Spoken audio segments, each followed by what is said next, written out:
pour nous préparer à sa rencontre. Alléluia.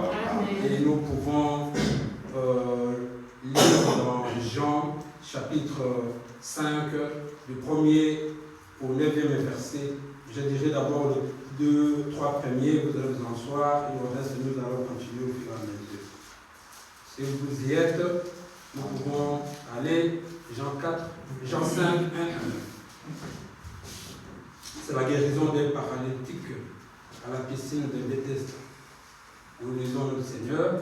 Il y avait là une piscine de 5 portes. Et sous le portique étaient couchés un grand nombre de malades, des aveugles, de boites et de paralytiques. Tous ces malades attendaient le mouvement de l'eau, car un ange descendait de temps en temps dans la piscine et agitait l'eau. Au 5. Et celui qui s'y descendait le premier, après que l'eau avait été agitée, était guéri, quelle que soit sa maladie. Là se trouvait un homme malade depuis 38 ans. Jésus l'ayant vu coucher et sachant qu'il était déjà malade depuis longtemps, lui dit, veux-tu être guéri? Merci Seigneur de cette lecture de ta parole, Seigneur. L'homme a lu en tant qu'homme qui a été à l'école, mais nous avons besoin de la révélation, nous avons besoin de ta compréhension, nous avons besoin que le Saint-Esprit prenne possession de toutes choses à ce moment. J'ai ainsi prié au Seigneur et Sauveur Jésus-Christ. Amen. Amen. Nous pouvons nous asseoir, bien-aimés frères et sœurs. Et je vais continuer au 8. Le malade lui répondit, Seigneur, je n'ai personne pour me jeter dans la piscine quand l'eau est agitée. Et pendant que j'y vais, un autre descendait avant moi. Lève-toi, lui dit Jésus, prends ton lit et marche. Aussitôt, cet homme fut guéri. Il prit son lit et marche. Alléluia, mes frères et sœurs. Amen. Nous allons terminer aujourd'hui notre prédication ou notre petit enseignement qui concernait la persévérance. Alléluia. Amen. Je glorifie le Seigneur parce que nous sommes à la fin. Vous savez que nous ne faisons que répéter ce qui a été déjà enseigné. Et nous devons toujours nous remémorer, toujours nous remettre à la page, en sachant bien que la persévérance, c'est la clé. Alléluia, mes frères et sœurs. Mais maintenant, pourquoi est-ce que nous devons persévérer? Pourquoi cette leçon? Pourquoi est-ce que Dieu a bien voulu que cette leçon soit enseignée maintenant? Alléluia. C'est parce que beaucoup d'entre nous savent bien que nous sommes à l'attente de l'enlèvement. Et l'enlèvement tarde à venir. Alléluia. Parce que Dieu a dit que personne ne connaît le jour, alléluia, ni le temps que le Fils de l'homme reviendra. Alléluia. Et comme nous ne connaissons pas l'heure ni le jour, nous devons toujours nous mettre en marche.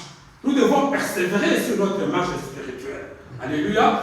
Dieu nous a donné une promesse très importante que nous trouvons dans Jean 14, au premier verset, ça je vais vous le lire. Et c'est en attente de cette promesse que nous mettons toujours en train de persévérer. Alléluia. Nous venons de chanter le cantique là de la ville, Père et Lumière. Nous sommes à l'attente de cette ville-là. Alléluia, mes frères et sœurs. Et comme cela tarde, mes frères, sachez-le que le jour, cette ville reviendra. Vous savez que sur cette terre même que nous vivons, Dieu avait promis le déluge. Les gens ont banalisé. Les gens ont dit, oh, ça que Noé est en train de dire là, ce sont des histoires. Il n'y aura jamais de la pluie. Alléluia. Surtout que à ce moment-là, la pluie ne tombait pas du ciel. Mais Noé avait persévéré. Alléluia. Dans l'attente de la promesse de Dieu. Le jour est venu où la pluie a commencé à tomber. Alléluia. Regardez, ça a duré 120 ans d'attente. Et finalement, la pluie avait tombé. Le déluge était venu. Alléluia. Dieu avait promis aussi qu'il détruira Sodome et Gomorrhe. Et finalement, Sodome et Gomorrhe étaient brûlés par la pluie de feu. Alléluia. Dans notre temps, Dieu nous promet l'enlèvement. Sachons-le que l'enlèvement sera une réalité un jour. Amen. Et c'est pour bientôt. Amen. Le peuple de Dieu, nous devons toujours persévérer dans l'attente de l'enlèvement. Alléluia. Et dans Jean 14, au verset 1er, nous lisons, notre Seigneur, si vous y êtes, que votre cœur ne se trouble point. Alléluia. Croyez en Dieu et croyez en moi. Il y a plusieurs demeures dans la maison de mon Père. Si cela n'était pas, je vous l'aurais dit. Alléluia. Je vais vous préparer une place. Amen. Jésus nous a promis. Alléluia. Qu'il est parti nous préparer une place. Et maintenant, chacun se bat pour sa place au ciel. Alléluia.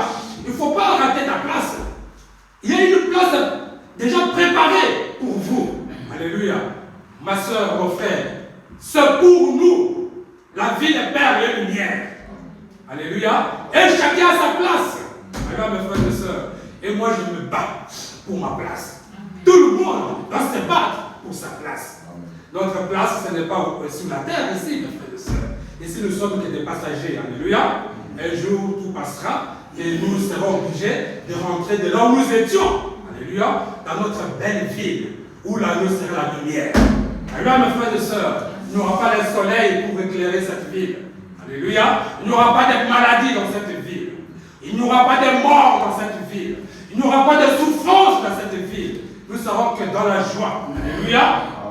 Au verset 3, Jésus dit, et alors, et lorsque je m'en serai allé et que je vous aurai préparé une place, je reviendrai et je vous prendrai avec moi, afin que là où je suis, que vous y soyez aussi. Alléluia, mes frères et sœurs. Alors finalement, après avoir préparé une place pour chacun d'entre nous, il nous reviendra. Il n'y aura pas de fraudeur dans ce royaume. Jamais. Si tu n'as pas de place, tu ne peux pas frauder. Alléluia. Il n'y aura pas une place en plus ou une place en moins. Alléluia. Ça sera calculé exactement. C'est une ville pour les élus. Alléluia. Et son message de la persévérance s'adresse aux élus. Alléluia. Si tu es un élu de Dieu, sache bien, ma soeur, mon frère, qu'il y a une place pour toi. Tu dois te battre nuit et jour pour ta place. Alléluia. Quand nous laissons nos maisons, nous venons ici, c'est pour nous battre, pour nous préparer. Alléluia. Pour confirmer notre place au ciel. Alléluia, mes frères et sœurs. Au cas que Jésus dit, vous savez où je vais et vous en savez le chemin. Alléluia. Qui ne sait pas, qui ne connaît pas le chemin du ciel? Si vous ne connaissez pas, si vous ignorez le chemin du ciel, Jésus nous le rappelle ici, à ce moment. Au sein lui dit, et Thomas lui dit, c'est Thomas, j'aime bien les disciples de Jésus, parce qu'ils posaient des questions qui nous ont beaucoup aidés. Si Thomas ne posait pas cette question, à mon avis, on ne saurait pas vraiment où trouver le chemin. Alléluia, mes frères et sœurs, où se trouve le chemin. Et Philippe aussi nous a aidé à poser la question à Jésus, et nous verrons cela. Je glorifie le Seigneur pour eux. Alléluia. Et Thomas lui dit, Seigneur, nous ne savons où tu vas, et comment pouvons-nous en connaître le chemin? Alléluia. Amen. Ah, écoutez bien, où se trouve le chemin? Pour aller dans ce pays, dans cette ville de perles, où ta place est déjà préparée.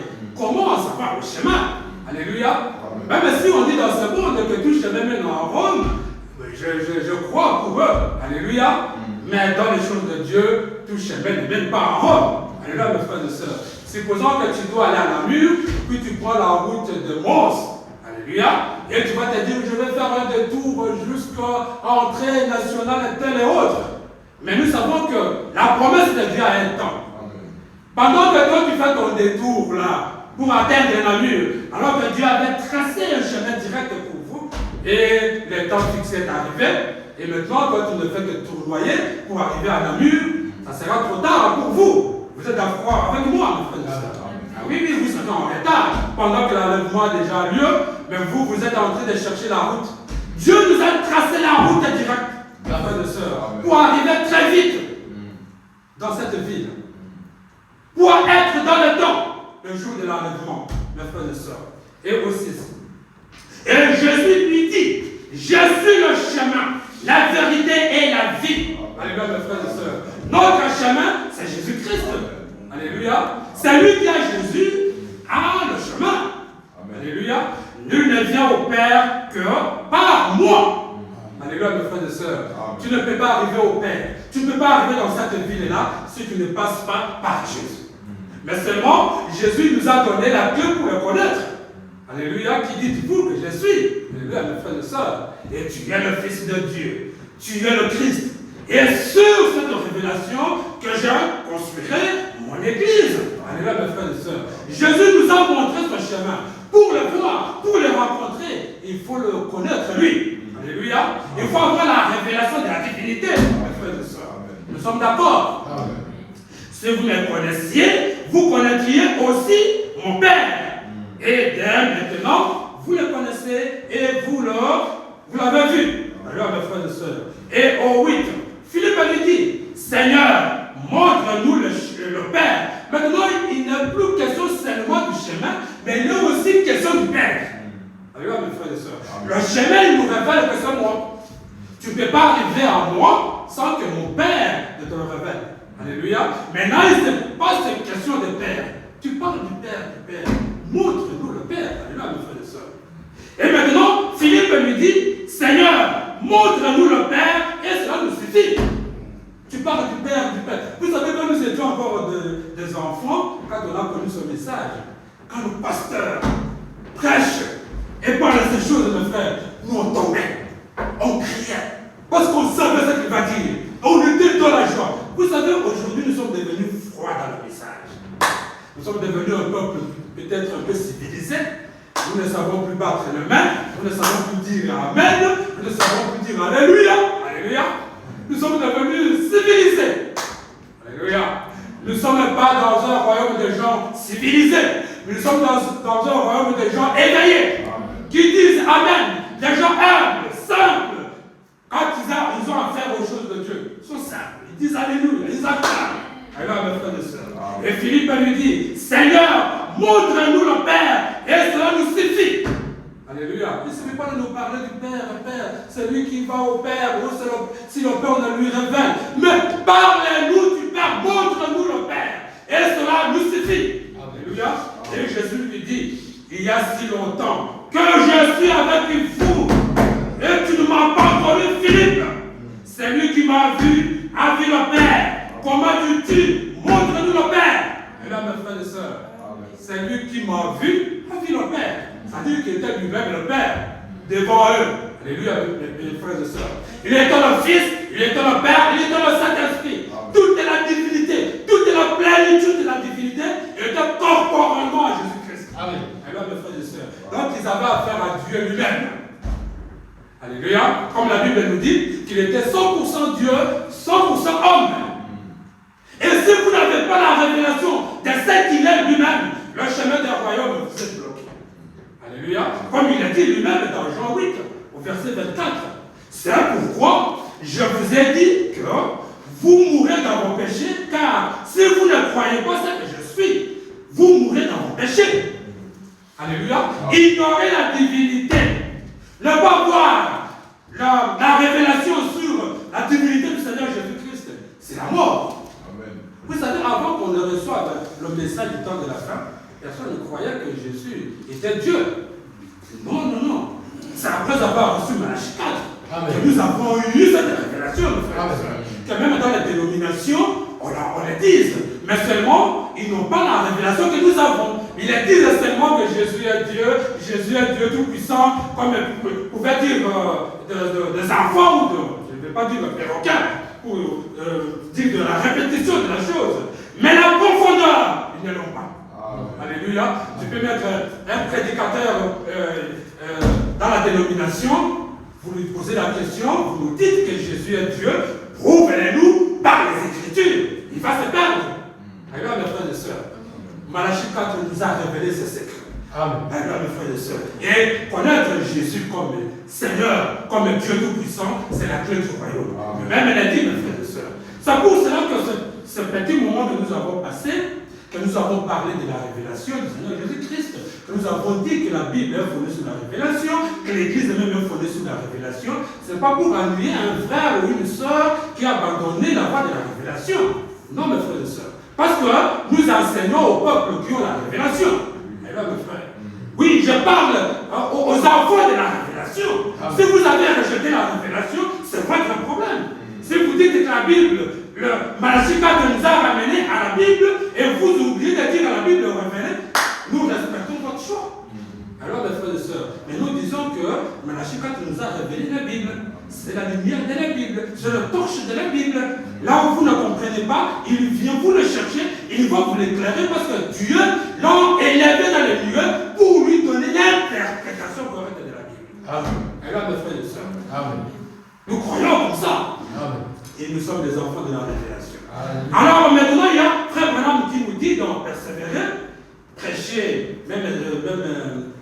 que nous utilisons, persévérer, prêcher le 5 mars 1964 à Dallas, je suis au paragraphe 28. Il dit ceci. Vous vous êtes emparé de quelque chose, et c'est quelque chose s'empare de vous. Quand vous vous emparez des choses de Dieu, les choses de Dieu s'empareront de vous. Alléluia. Si tu t'empares de la révélation, Dieu va se révéler en vous. Alléluia. Si toi tu t'empares de la divinité, Dieu viendra, la divinité s'emparera en vous. Et vous serez un enfant qui a la révélation de la divinité. Parce que vous tournez ensemble. Vous vous êtes emparé de la chose. Et la chose s'est emparée de vous. Noé s'est emparé de préparer l'arche contre le déluge. Et cela était devenu sa vie. S'emparer de la chose, c'est-à-dire cela devient votre vie. Amen. Regarde mes frères et sœurs. Et la révélation, c'est notre vie. Alléluia. La divinité, c'est notre vie. La divinité du Seigneur Jésus-Christ. C'est notre vie. Alléluia. Le baptême du Saint-Esprit. Quand tu t'empares à la recherche du Saint-Esprit, il s'emparera de vous. Il t'utilisera. Mais si tu rejettes le Saint-Esprit, il va te rejeter. C'est tout à fait correct. Tu rejettes Dieu. Dieu est un démocrate, mes frères et sœurs. Il ne va pas te forcer. Il te montre deux voies à suivre. Où tu suis droite ou à gauche. Alléluia. Mais il ne t'oblige pas. Notre Dieu ne nous oblige pas. Alléluia, mes frères et sœurs. Alors maintenant, quand tu t'empares de cet esprit, tu es à ta recherche, il va se révéler à vous. Ça, c'est tout à fait correct. Alléluia. Si tu t'empares des enseignements de Malachie 4, cela s'emparera aussi de vous. Si tu rejettes, mais tu seras rejeté. Alléluia. Et tu seras un être à l'éternité. Tu ne vois plus de révélation, tu ne vois plus rien, tu deviens un prédicateur, comme celui qui a fait la théologie, tu deviens sous la lettre. Lire verset après verset, chapitre après chapitre, mais les secrets de Dieu pour aujourd'hui, tu ne les as plus. Alors que tu croyais avant. Mais comme tu as rejeté cela, cela te rejette. Alors mes frères et sœurs. Et l'enlèvement, c'est la même chose. Si tu t'empares de l'enlèvement, ton souci c'est toujours d'aller dans l'enlèvement. Seigneur, je veux être enlevé ensemble avec mes frères et sœurs. Et vous pensez que l'enlèvement va s'écarter de vous. L'enlèvement va s'emparer aussi de vous. Alléluia, mes frères et sœurs. Et vous allez tourner ensemble. Même si tu es à l'école, tu adores Dieu. Même si tu es au travail, tu adores Dieu. Donc cela devient votre vie. Alléluia, mes frères et sœurs. Et carrément pour les promesses de Dieu. Comme il nous a promis qu'il viendra nous chercher. Mais nous devons nous accrocher à ça, mes frères et sœurs. Alléluia, cela doit être notre vie. Un jour, ça sera trop tard, comme on l'a dit le dimanche. Pendant que nous pensons qu'on nous prêche comme on a toujours prêché, de l'enlèvement qu'on ne va jamais venir, mais un jour, vous savez, à un clin d'œil, tout peut changer. Le monde ici peut changer. On sort ici et boum, on voit le ciel s'assombrir, on voit tout change, et on ne sait pas quoi, et on court, tout le monde court de partout, les accidents se font partout, les voitures se cognent, les autres sont partis, mon épouse est partie, mon mari est parti, mon fils est parti, les frères ne sont plus là. Et là, mes frères et sœurs, à tout moment, et Jésus lui-même le dit, que ça arrivera de la même façon que c'était dans le temps de Noé. Les gens dansaient, mariaient leurs enfants, et la vie était tout à fait normale. Mais un jour, le ciel s'est ensombri, et les gens couraient de partout. On ne sait pas où aller. Alléluia. Est-ce que ce n'est pas ce que le vieux Noé nous a parlé? C'est que nous vivons maintenant. Alléluia, mes frères et sœurs. Et maintenant, en route, Dieu me parle de vous rappeler de la parabole des deux maisons. Alléluia, mes frères et sœurs. Il dit, vous pouvez lire ça dans Luc 6, 46 à 49. Il dit qu'il y a deux maisons, deux constructeurs. Alléluia. Un a construit une maison en creusant, d'abord creuser pour arriver jusqu'au roc. Alléluia. Il pose sa fondation là-bas et il monte jusqu'à achever sa maison. Alléluia. Et l'autre, lui, n'avait rien à voir avec la fondation pour atteindre le roc au fond de la terre pour commencer sa fondation. Il a fait sous le sable. Il dit belle maison. Quand tu vois comme ça, le château, waouh, c'est beau. Mais seulement, ça n'a pas de fondation. Et quand les vents souffleront contre elle, quand les tempêtes souffleront contre elle, elle finira par s'écrouler parce qu'elle manque de fondation. Alléluia. Et Jésus a dit qu'il fondera son église sur lui-même, sur la révélation. Alors, mes frères et sœurs. Et nous fondons notre foi sur la révélation de ce que Jésus-Christ. Alléluia, mes frères et sœurs. Ce n'est pas sur les sables. Si vous rejetez la révélation, vous construisez votre maison sur les sables. Votre foi est sur les sables. Une foi légère. Alléluia. Une foi sans fondement. Alors, mes frères et sœurs. Mais nous, notre foi a de fondement. Alors, mes frères et sœurs. Alors, maintenant, nous tournons ensemble avec. Prenons au sérieux cette promesse que Dieu nous a faite. De Jean 14. Dieu revient bientôt. Vous savez, si le monde est encore calme, c'est parce qu'il y a encore les prières des enfants de Dieu. Alléluia. C'est pour cela que Dieu est en train encore de calmer les choses. Mais le jour où le dernier élu croira à cette parole, à son message, et que Dieu aura enlevé ses enfants, il n'y aura plus de prière sur la terre. Tout ce qu'on va prier sur la terre, après l'enlèvement, Dieu n'écoutera plus. Alléluia. Alors tous les mots vont s'abattre sur le monde. Alléluia. Des guerres partout. Des histoires horribles. De bombes tomberont de partout. Alléluia. C'est malheureux si on vit toutes ces choses. Pendant que nous avons souffert toute notre vie à adorer Dieu, à aller à l'église, à prêcher. Mais arrivé au moment d'être béni, d'être enlevé, nous passons à côté. Alléluia, mes frères et sœurs. C'est comme Judas Iscariote, il était avec Jésus, avec les autres apôtres. Alléluia. Il a été sanctifié, justifié. Il n'avait pas la parole, il avait la connaissance de la parole. Il connaissait la Bible. Alléluia, mes frères et sœurs. Mais au moment de recevoir ce qui est important, il trahit. Ce qui était important, c'est le baptême de cet esprit. Il trahit, il s'en va. Alléluia, mes frères et sœurs. Le plus important pour nous, mes frères et sœurs, c'est le baptême du Saint-Esprit. C'est ça qui sera l'union entre l'époux et l'épouse que nous avons vu le dimanche. Jésus revient pour chercher la coupon. Alléluia, mes frères et sœurs.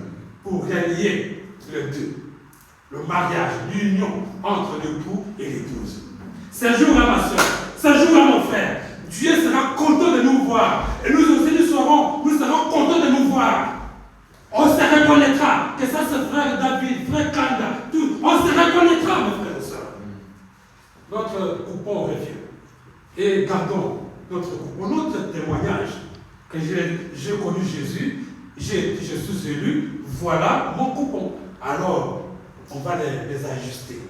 Ok, passez. Et moi, j'ai connu Jésus. Ok, ton coupon, il est là. On met ensemble.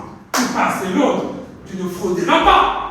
Tu ne vas pas venir avec un coupon photocopié. On va se dire, oh non, mon frère, ça, toi, ce n'est pas ta place.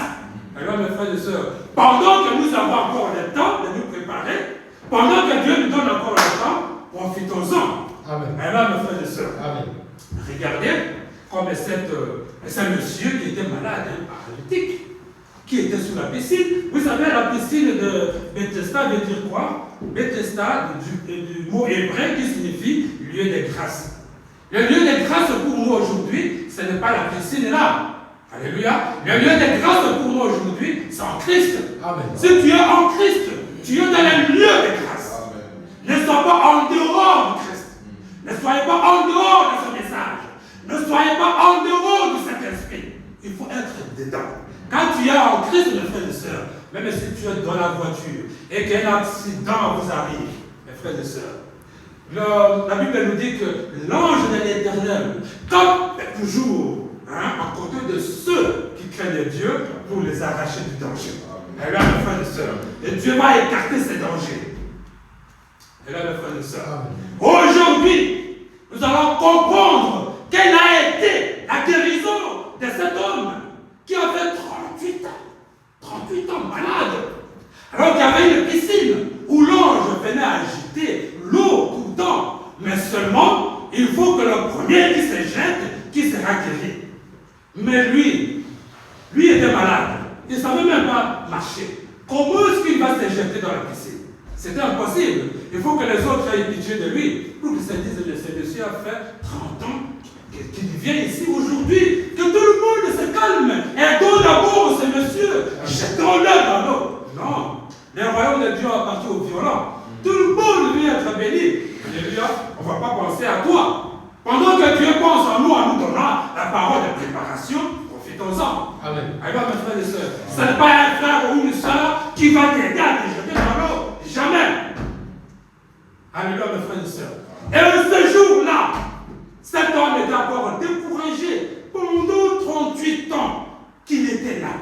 Il y avait beaucoup de malades. Frère Branham dit que c'est aux alentours de plus de 10 000 malades qui venaient tous les jours dans un lieu de grâce. Plus de 10 000. Et toi, un malade, un paralytique, tu ne sais même pas te lever debout. Qui va penser à toi? Et Jésus a regardé la persévérance de ces messieurs, de ces malades. Ces malades ne sont jamais découragés pour se dire, bon, écoutez, moi, ça fait longtemps que je viens, ça fait des années que je viens, mais je n'arrive même pas à trouver une occasion pour me jeter dans l'eau. Quand ça finit pour moi, je vais mourir paralytique, c'est tout pour moi, tant pis, je ne pars plus. Elle ne s'est pas comportée de cette façon. Elle a continué à aller tous les jours. Alléluia. Pour trouver au moins une occasion. Mais il avait foi. Alléluia, mes frères et sœurs. Il avait foi à ça qu'il croyait. Il croyait que j'aurai ma guérison. Dieu me guérira. Comment? Ça, ce n'est pas son problème. Qui va me jeter dans l'eau? Ce n'est pas mon problème. Mais moi, je sais que j'aurai ma guérison. Alléluia, mes frères et sœurs. Et nous avons la grâce aujourd'hui que ce n'est pas une seule personne qui sera guérie dans le lieu de grâce. Toute personne qui a la foi. Si vous avez la foi en Christ, alléluia, maintenant même, tu seras guéri. Si tu as un problème et que tu as foi en Jésus-Christ, tu seras guéri. Il n'a plus l'affaire de guérir qu'une personne. Voilà ce que nous bénéficions aujourd'hui. Et regardez, Jésus qui regarde cet homme-là. Tout le monde est parti. Il est resté tout seul. Il doit maintenant emballer ses affaires et essayer d'aller ou demander à ceux qui l'amenaient qu'il aidait à aller là-bas. Des fois, les gens vont toujours t'aider à aller, mais pour te donner ce que tu veux, ils ne le feront pas. On l'aidait à aller à la piscine, mais aider à les jeter. Non, parce que je suis aussi malade. J'ai aussi besoin de la guérison. Alléluia. Et tout le monde est parti. Et Jésus est venu à la rencontre de ces messieurs. Il dit, qu'est-ce que tu fais ici? Tu viens te guérir? Oui, Seigneur, mais regardez, je viens tous les jours ici, il n'y a personne qui m'aide à me plonger dans l'eau pendant que l'eau s'agite. Alléluia, mes frères et sœurs. Et Jésus lui pose la question, veux-tu être guéri? Alléluia. Oui, Seigneur, je veux être guéri. Prends ton lit et marche. Alléluia, mes frères et sœurs. Et il a été guéri à l'heure même. Alléluia, mes frères et sœurs. Pendant que nous avons un esprit, l'esprit qui agite l'église, comme dans les temps de Pentecôte, nous avons le même Saint-Esprit qui a guéri le jour de Pentecôte. C'est le même esprit aujourd'hui qui peut vous guérir. Amen. Alléluia. Nous devons nous jeter dans la parole de Dieu, nous jeter en esprit pour avoir la guérison divine dont nous avons tant besoin. Mais même une guérison spirituelle. Amen. Alléluia, mes frères et sœurs. Il y a l'eau, cet esprit qui s'agite à ce moment. Qui a besoin de toi? Qui te dit, ma soeur, mon frère, jette-toi dans l'eau. Alléluia. Enlève l'incrédulité qui est dans ton cœur. Enlève le doute qui est dans ton cœur. Tu as un problème, mais la solution est là. Il y a l'agitation de l'eau du Saint-Esprit. À tes côtés, jette-toi seulement. Crois seulement. Alléluia. Nous avons vu que dans l'alliance entre Dieu et l'homme, Dieu ne demande pas à l'homme beaucoup de choses. C'est moi de croire. Et pour le reste, Dieu s'en occupe. C'est pour cela que l'alliance avec Abraham était inconditionnelle. Alors, mes frères et sœurs, tu te jettes seulement, tu crois seulement, tu viens seulement, tu écoutes seulement, et tu vis cette vie-là. C'est tout. Et pour le reste, Dieu va s'en occuper. Alors, mes frères et sœurs, et nous lisons ce que le prophète dit dans la piscine de Bethesda au paragraphe 1er. Écoutons très bien ce que le prophète nous dit. Il dit que c'était la voie pourvue qui était préparée par un ange qui venait dans la piscine pour aider les malades et les nécessiteux. Et combien il est approprié ce soir de voir le même ange venir d'une autre manière sur les hommes, agitant les eaux. Alléluia. Qu'il entraîne dans ces eaux du Saint-Esprit tous les malades. Alléluia, mes frères et sœurs. Qui nous entraîne dans ces eaux du Saint-Esprit tous ceux qui ont des problèmes, tous ceux qui ont des soucis. La Bible nous dit que malgré vos soucis, ce c'est Jésus qui le dit. Malgré vos inquiétudes, qui d'entre vous peut rajouter un côté à sa vie? Il n'y a personne. Tu peux t'inquiéter de ta vie comme tu veux.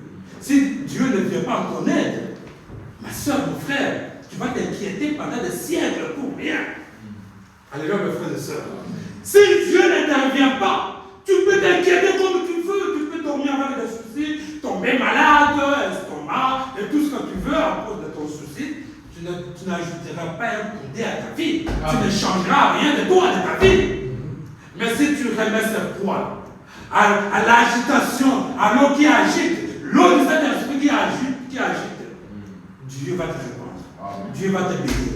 Dieu va te donner tout ce dont tu as besoin. Alléluia. La solution, c'est lui. Alléluia. Il dit, sans moi, vous ne pouvez rien faire. Sans Jésus, tu ne peux rien dans cette vie-ci. Alléluia. Tu peux dire tout ce que tu veux. Tu peux être riche. Tu peux être pauvre. Mais il y a des riches qui laissent de l'argent, des millions en banque, des maisons, et qui s'en vont, qui meurent. Alléluia. Et avec son argent, il pouvait acheter la vie. Il pouvait aller dans un hôpital et dire, écoutez, je vais échanger ma vie avec un autre malade. Dis, toi, tu veux quoi? Je laisse à ta famille 10 millions. Et maintenant, je prends ta vie. Mais ce n'est pas comme ça, mes frères et sœurs. Alléluia. Quand Dieu décide de vous, que c'est maintenant, ta vie s'arrête, ta vie s'arrête. Si Dieu dit que tu continues, et tu continues. Mais Dieu veut que tu continues pour faire quoi? Pour faire la guerre à l'église. Non. Dieu a besoin que tu restes pour l'adorer, pour le chercher. Alléluia. Là, à ce moment-là, il te trouve encore utile dans la vie. Que c'est un homme qui peut encore me servir demain, qui peut encore exhorter les autres, qui peut encore m'adorer. Alléluia, mes frères et sœurs, il te protège pour ça. Parce que tu es encore utile dans son œuvre. Mais si tu ne fais rien pour son œuvre, il va te protéger pour faire quoi? Alléluia. Quand ton temps arrive et tu pars, mais Dieu peut prolonger ta vie parce qu'il te trouve nécessaire pour son œuvre. Alors, mes frères et sœurs, que tous disent, que tous soient guéris et n'importe quelle maladie qu'ils ont. Maintenant, tout le monde peut être guéri de toute maladie que vous avez. Toute maladie, mes frères et sœurs, pas seulement l'individu. Nous sommes aussi reconnaissants ce soir du fait que ce n'est pas juste limité à une seule personne, dit le prophète, mais quiconque veut qu'il vienne boire le eau de la vie gratuitement. Qui veut la guérison divine? Que tu viennes boire l'eau de la vie gratuitement. Dieu nous invite, mes frères et sœurs, à venir boire l'eau de la vie gratuitement. Il a besoin de nous. C'est un bon père qui aime ses enfants. Aucun parent ne peut aimer voir ses enfants en train de souffrir. Alors, mes frères et sœurs, c'est un bon Dieu, un bon père. Il dit que les méchants parents que vous êtes, quand vos enfants vous demandent du pain, qui parmi vous a donné à la place un cadeau? Ou si votre enfant vous demande un poisson et tu amènes un serpent, tu lui donnes. Vous ne les faites pas. Alors que vous êtes des méchants parents, des charnels, des mortels. Vous essayez de donner de bonnes choses à vos enfants. Mais à combien plus forte raison? Alléluia. Donnerai-je de bonnes choses à mes enfants? Nous sommes ces enfants qui nous veulent du bien. C'est pour cela qu'il nous a préparé une place au ciel pour être à ses côtés. Alléluia, mes frères et sœurs. Et ce jour-là, nous serons dans la joie éternellement avec lui. Alléluia. Ce monde passera. Ce monde tombe à la fin. Nous envoyons des signes qu'il n'y a rien dans ce monde auquel nous pouvons nous accrocher. Il n'y a plus rien du tout. Alléluia. Maintenant, soyons dans la préparation. Soyons dans la prière. Soyons dans l'entente de ce royaume, de cette belle ville, perle et lumière. Alléluia. Où l'agneau sera notre lumière. Où nous serons dans la joie. Alléluia. Dans un royaume où nous ne souffrirons plus rien. Nous ne devons pas nous décarcasser à travailler, à chercher de l'argent. Alléluia. Et nous serons toujours dans la joie. Alors, mes frères et sœurs, c'est pour cela que dans Philippiens 6, 18, la Bible nous dit ceci: faites en tout temps, par l'Esprit, toutes sortes de prières et de supplications. Alléluia. Veillez à cela avec une entière persévérance. Alléluia, mes frères et sœurs. Persévère, veillez. dans une entière persévérance. Ne te décourage pas. Oh, maintenant, moi, ça fait longtemps que j'ai pris, je suis toujours malade, on m'impose le main, mais moi, je ne suis jamais guéri. Et est-ce que ce Dieu-là me connaît? Est-ce que ce Dieu-là est avec moi? Ne te pose pas de telles questions. Tu dois faire confiance à Dieu. Amen. Tu dois faire confiance à sa promesse. Et tu persévères. Le jour viendra où Dieu s'occupera de ton problème. Regarde, frères et sœurs, ce jour-là, tu seras totalement guéri. Et je suis au paragraphe 5 ici de Bethesda. Lorsque Jésus-Christ vint à la piscine de Bethesda, il était plein de compassion parce qu'il était un homme de douleur, habitué au chagrin, et il aimait les gens. Alléluia. Dieu et Jésus s'est mis à la place de cet homme-là. Alléluia, mes frères et sœurs. Et il a une compassion de lui. Vous savez que tel que nous sommes là, quand tu as un problème, sache que Dieu sent la même douleur que vous dans ce problème. Il ne te laisse pas. Il sait bien que moi j'étais dans la chair. Je sais la douleur de manquer de quoi manger. Je sais la douleur d'être malade. Je sais tout ça, la douleur d'être humilié. Il le sait, il a senti. Il n'y a aucun homme qui a connu l'humiliation plus que lui. Il n'y a aucun homme qui a connu des insultes plus que Jésus. Il sait tout ce que tu connais maintenant. Il le sait, mes frères et sœurs. C'est pour cela qu'il vient te rencontrer ce soir. Pour te dire où est ton problème. Où est ton souci, ma soeur. Où se trouve ta maladie. Je viens te guérir. Alors, mes frères et sœurs, ne peut aider quelqu'un que c'est lui qui a connu la même chose que cette personne. Alors, mes frères et sœurs, comme il a été l'homme de douleur, il a vu la douleur de cet homme. L'homme de maladie, il a compris la maladie de cet homme. Nous pouvons dire, oui, mais à ce moment-là, Jésus n'avait pas encore connu une maladie ou une humiliation, on n'avait pas quoi arrêter. Mais la Bible nous dit que l'agneau a été immolé bien avant la fondation du monde. Alors, mes frères et sœurs, tout a été déjà fait. Alléluia, nous sommes d'accord. Maintenant, il te pose la question, avant de sortir d'ici. Tu as persévéré longtemps, tu me sers, mais tu veux quoi? Qu'est-ce que je dois faire de vous? Alors, mes frères et sœurs, c'est la question de Dieu pour nous ce soir. Qu'est-ce que tu veux que je fasse pour vous? C'est la même question qu'il a posée à cet homme, à ce malade. Veux-tu être guéri? Alléluia. Est-ce que tu veux être guéri? Est-ce que tu as un problème à la maison? Que tu as prié Dieu, qu'il n'y a pas de solution depuis des années, depuis des mois? La solution est dans Jésus-Christ. Est-ce qu'aujourd'hui, maintenant, tu peux lui présenter, quand j'aurai fini cette prédication, que toi tu t'adresses à lui? Que tu lui présentes ses problèmes. Il va le faire. C'est un bon parent, mes frères et sœurs. Amen. Et regardez, je vais lire avec vous dans Jacques 1, verset 5. Jacques 1, verset 5 dit ceci. Mais celui qui aura plongé le regard dans la loi parfaite, la loi de la liberté, et qui aura persévéré, n'étant pas un auditeur oublié, mais se mettant à l'œuvre, celui-là sera heureux dans ses activités. Amen. Alors, mes frères et sœurs, est-ce que tu sais que quand tu persévères, Dieu t'entend? Alléluia. Et que tu aimes et que tu persévères. Parce que nous terminons cet thème aujourd'hui. Alléluia. Nous avons pris beaucoup d'exemples. Nous avons pris l'exemple d'Abraham. Nous avons vu comment Abraham a persévéré pour avoir son enfant, pour l'accomplissement de son alliance et de sa promesse. Abraham n'a pas injurié Dieu. Abraham n'a pas abandonné sa foi. Il a continué jusqu'à ce qu'il ait eu son enfant.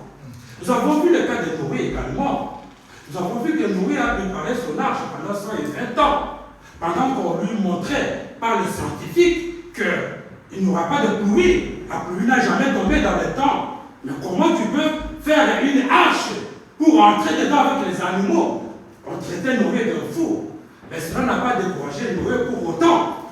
Alors, mes frères et sœurs, nous avions vu également, je pense qu'on a parlé frôlé tout petit peu, même David, devant Goliath, pendant que les gens les décourageaient, que tu ne peux pas aller te comparer avec ces géants. Lui n'a pas vu tout ce que les gens pouvaient parler de ces géants.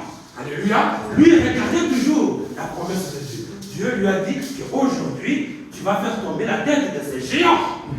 Il a persévéré dans le combat, il est parti à la guerre. Alors, mes frères et sœurs, est arrivé devant Goliath, pendant que Goliath était très bien armé, avec des équipements sophistiqués, mais lui, avec sa fronde et quelques 5 pierres. Alléluia, mes frères et sœurs. Et pendant que Goliath venait, il lui regarde, il dit, oh non, mais regardez-moi. On m'amène un enfant pour me combattre. Alléluia. Je pensais qu'aujourd'hui, nous aurons un peu d'espoir. Alléluia. Il pensait qu'Israël va envoyer un géant comme lui. Non. Dieu traite toujours avec des petits. Alléluia, mes frères et sœurs. Il a envoyé un gamin qui vient avec sa fronde dans la main. Et lui dit, tu as insulté l'armée de Dieu vivant. Aujourd'hui, je vais te couper la tête. Je vais te ravager. Je vais, au nom de Jéhovah. Il a tourné sa lance. Il a lancé. Le prophète Branham nous dit qu'une main invisible est passée par là et capté la pierre de David. Alléluia. David est sale. C'est le conseil de la rédemption, c'est mon affaire. Pour sauver mes enfants, c'est moi. Pas toi. Tu as lancé, mais maintenant c'est mon affaire. Alléluia, mes frères et sœurs. Une main invisible a capté la pierre que David avait lancée. Il a lancé sur Goliath. Alléluia, mes frères et sœurs. C'était plus l'affaire de David. C'était devenu l'affaire de Dieu. David n'a fait que lancer, mais c'est lui qui a capté et qui a lancé, c'était Jésus. Alléluia, mes frères et sœurs. Si tu as un combat, que tu te dis que ce combat me dépasse, fais ta part et lancez juste une prière. Et Dieu captera cela. Amen. Il va te donner la solution à ton problème. C'est un Dieu de miracles, un Dieu puissant, un Dieu qui ne joue jamais. Alléluia, mes frères et sœurs. Pendant que tu es en détresse, il est là. Il est là, il te répond. Et Goliath était tombé. Alléluia, mes frères et sœurs. Et maintenant, avec son épée, Goliath a voulu couper sa tête. Alléluia, mes frères et sœurs. Un jour, un homme était venu de Californie aux États-Unis à la rencontre de frère Branham. Cette femme avait un cancer qui pesait tellement lourd. Il a demandé aux gens de l'amener auprès du prophète pour que le prophète prie pour elle. Mais seulement, voilà que cette femme est arrivée le jour où il n'y avait pas ligne de prière. Le diacre lui a dit, madame, écoutez, aujourd'hui ce n'est pas le jour de prière. Alléluia. Part et revient le jour prévu pour la ligne de prière. Elle a dit, non. Moi je dois être guéri. Je viens de loin. Je viens de Californie. Regardez la distance. Elle a dit, bon, prendre ce message que quand la réunion sera finie, le prophète va partir, nous on ne saura rien t'aider, tu ne peux pas passer à l'hôtel, ce n'est pas le jour. Elle a dit, non, moi je ne rentre pas. Je suis venu malade, je dois rentrer. Elle va me faire ça. Il est resté. Tout le monde est parti. Les diacres l'ont pris, l'ont mis dehors. Tu dois rentrer chez toi. Et pendant qu'on le met dehors, il y avait des portes dérobées où le prophète sort souvent pour rentrer chez lui. Et la dame s'est assise là. Elle ne savait plus rien, quoi faire. Tout le monde est rentré à la maison. Et quand le prophète sort, boum, c'est devant cette femme. Et cette femme lui tient au pantalon. Priez pour moi. Je suis malade. Mais madame, tu sais que ce n'est pas le jour de la prière, la ligne de prière. Le prophète l'a regardé, il a imposé les mains, que tu sois guéri. Cette femme était rentrée quelques temps après, elle a reçu sa guérison. Regardez, elle a persévéré. Elle n'a pas dit non, on m'a chassé, moi je rentre chez moi. Non. Elle est restée là-bas. Amen. Elle a le frère et soeur. Et elle a reçu sa guérison. Dieu connaît ton problème. Dieu ne te laissera jamais retourner avec ton problème. Alléluia. Il y avait un enfant qui était parti avec son père pendant la réunion de frère Branham. Alléluia, mes frères et sœurs. Je vous dis cela parce que nous avons le même Dieu aujourd'hui qui a été avec Branham, qui a fait le miracle pendant le temps de Jésus. C'est le même Dieu maintenant que nous prions. Alléluia, mes frères et sœurs. Et cet enfant est parti avec son père pendant qu'il y avait beaucoup de gens. Comment tu vas aller auprès du prophète? Et cet enfant a perdu son père.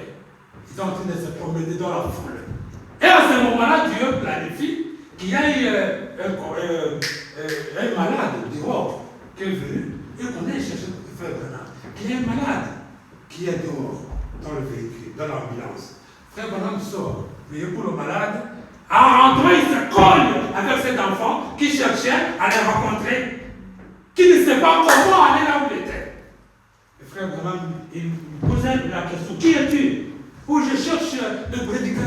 pour prier pour moi. Je suis malade. Mais c'est moi. Alors, mes frères et sœurs, il a imposé les mains. Il était guéri. Alors, mes frères et sœurs, regardez, même un enfant était persévérant. Il savait bien que moi, aujourd'hui, je rentrerai chez moi guéri. Et Dieu veut faire en sorte qu'une des circonstances t'arrive pour que tu reçoives ta guérison. Et bien, mes frères et sœurs, nous avons un Dieu très bon. Ce qu'il nous demande, en tant que des élus que nous sommes, c'est-à-dire que nous sommes prédestinés en son royaume, prédestinés à la guérison divine, prédestinés en tout. Alors, mes frères, c'est d'avoir la foi en lui. Est-ce que vous avez la foi en Jésus? Amen. Si nous avons la foi, est-ce que tu t'es séparé du monde? Il ne suffit pas d'avoir la foi. J'ai la foi en Dieu, mais tu t'accroches encore aux choses du monde. Tu t'accroches à la musique du monde. Dans ta voiture, tu mets la musique du monde. Tu t'accroches encore à ce comportement charnel, à humilier ta femme devant les gens, à la frappant, alléluia, ou à humilier ton mari, à disant n'importe quoi, à être une femme désobéissante. Alléluia, mes frères et sœurs. Ça, tu n'es pas encore sorti du monde. Tu es encore païenne, mes frères et sœurs. Est-ce que nous avons des comportements dignes des chrétiens dans nos maisons, pas seulement à l'église, mais à la maison? Avons-nous des comportements dignes des enfants de Dieu dans la société où nous trouvons? Est-ce qu'on peut nous identifier? Alléluia. Comme Élisée la Sunamite. La Sunamite a identifié Élisée, alors qu'il y a beaucoup de gens qui passaient par là. Mais elle a pointé Élisée. Dans son comportement, dans son attitude, il a vu que cet homme est différent de nous tous. C'était un homme de Dieu. Alors, mes frères et sœurs, il a invité chez elle. Il lui a proposé de quoi pour se reposer. Lui donner à manger tout ce qu'il faut. Et Dieu ne l'a pas laissé main vide.